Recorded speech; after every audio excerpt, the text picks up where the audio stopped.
धोखेबाज चीन बीते 5 महीनों से बॉर्डर पर अपने नापाक इरादों को अंजाम देने में जुटा था। सैन्य स्तर से लेकर रक्षा मंत्री और विदेश मंत्रियों के बीच हुई कई दौर की बातचीत के बावजूद चीन भारत के खिलाफ साजिशें रच रहा था। लेकिन भारत की आक्रामक रणनीति के चलते चीन को आखिर बैकफुट पर आना पड़ा। दरअसल 22 सितंबर को दोनों देशों के बीच सैन्य स्तर पर हुई लंबी बातचीत के बाद आखिरकार चीन को भारत की बात माननी पड़ी।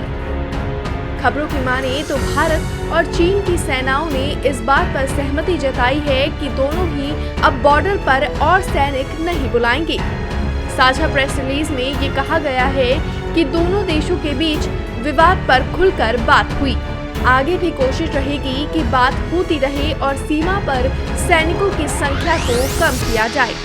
हालांकि बावजूद इसके भारत अभी भी पूरी तरह से सतर्क है, क्योंकि धोखा देना चीन की फितरत रही है। इससे पहले भी चीन ऐसे वादे करके भूलता रहा है।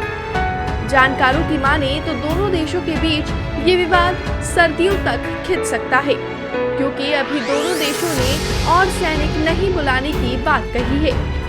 लेकिन पहले से ही मौजूद हजारों सैनिक कब वापस होंगे और चीन एलएसी के जिन इलाकों में आगे बढ़ाया है वहां से कब लौटेगा, इसकी कोई रूपरेखा तय नहीं है। ऐसे में सर्दियों में भी बॉर्डर पर भारत की ओर से सतर्कता रह सकती है। जानकारों के मुताबिक चूंकि इस बार भारतीय सेना के आक्रामक रुख और सतर्कता के चलते चीन की तमाम नापाक कोशिशें नाकाम हो गई, उसे हर बार करारा जवाब मिला। बॉर्डर पर भी रणनीतिक तौर पर भारत की स्थिति मजबूत है और भारत ने अपना रुख बिल्कुल भी हल्का नहीं किया।